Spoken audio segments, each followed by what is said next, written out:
രേണു സുധി എന്ന പേരില് സുധി ആരാണ് എന്ന് അനീഷിന് അറിയത്തില്ല. പക്ഷെ ആര്യൻ കട്ടോരിക്ക് മൂന്നാറിൽ അപ്പാർട്ട്മെന്റും ഹോട്ടൽ ശൃംഖലയും ഒക്കെ ഉണ്ട് എന്നുള്ള കാര്യം അനീഷിന് അറിയാം.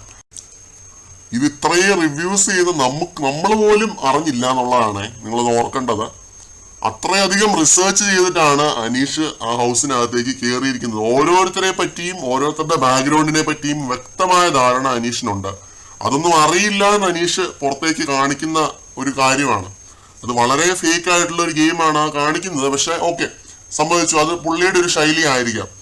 പിന്നെ ഉള്ളൊരു കാര്യം എന്ന് പറഞ്ഞു കഴിഞ്ഞാൽ, എന്തിനാണ് ഇങ്ങനെ ഒരു ടെമ്പർമെന്റ് മെയിൻറ്റെയിൻ ചെയ്ത് ഇങ്ങനെ നിൽക്കുന്നത് എന്നുള്ളതാണ്, മൊട കാണിച്ച് നിൽക്കുന്നത് എന്നുള്ളതാണ് എനിക്ക് ചോദിക്കാനുള്ളത്. അവിടെയുള്ള എല്ലാവരും എന്ന് പറഞ്ഞ് ഗെയിം കളിക്കാൻ വേണ്ടി തന്നെ അകത്തേക്ക് പോയിരിക്കുന്നവരാണ്. ആർക്കും അവിടെ ഓവർ അറ്റാച്ച്മെന്റോ കാര്യങ്ങളോ ഒന്നും വേണമെന്ന് ആഗ്രഹിക്കുന്ന ആരും തന്നെ ഈ സീസണിൽ ഇല്ല. അപ്പൊ അനീഷ് മാത്രം ഇങ്ങനെ സ്റ്റാൻഡ് ഔട്ട് ആയിട്ട് നിൽക്കുന്നതിന്റെ ഒരു സൈക്കോളജിയാണ് എനിക്ക് മനസ്സിലാവാത്തത്. മേ ബി പുള്ളി രാജാവാൻ വേണ്ടിയുള്ള റിവേഴ്സ് സൈക്കോളജി വർക്കൗട്ട് ആവട്ടെ എന്ന് ഓർത്തിട്ടായിരിക്കും.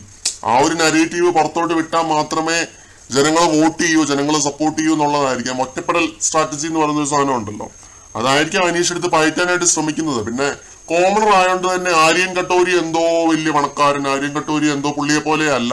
പുള്ളി കോമണർ, പുള്ളി താഴെക്കട കിടക്കുന്നു, പണത്തിന്റെ പേരിൽ ഒരു ആർഗ്യുമെന്റ് എടുത്ത് ഇടുന്നു. പണത്തിന്റെ കേസൊന്നും ആരും തന്നെ അവിടെ പറഞ്ഞിട്ടില്ല. അപ്പൊ പിന്നെ എന്തിനാണ് അനീഷ് അത് എടുത്തിടുന്നതെന്നുള്ളതാണ് എന്റെ ചോദ്യം.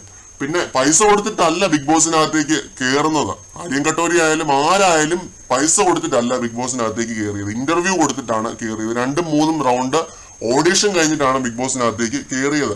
അപ്പൊ ഇങ്ങനെ ഒരു ആർഗ്യുമെന്റ് അവിടെ ഒട്ടും തന്നെ പ്രസക്തമല്ല. പണത്തിന്റെ പേരിലുള്ള അഹങ്കാരം അങ്ങനെയൊന്നും ആരും തന്നെ അവിടെ കാണിക്കുന്നത് നമ്മൾ കാണുന്നില്ല. അങ്ങനെ കാണിക്കുവാണെങ്കിൽ ദാറ്റ്സ് എ ക്വസ്റ്റ്യൻ. പക്ഷെ അനീഷ് ഇത് പറയുന്നതെന്ന് പറഞ്ഞാൽ ഒരീസ്ലെസ് ആയിട്ടുള്ള ഒരു കാര്യമായിട്ട് പറയുന്നതായിട്ടാണ് എനിക്ക് തോന്നുന്നത്.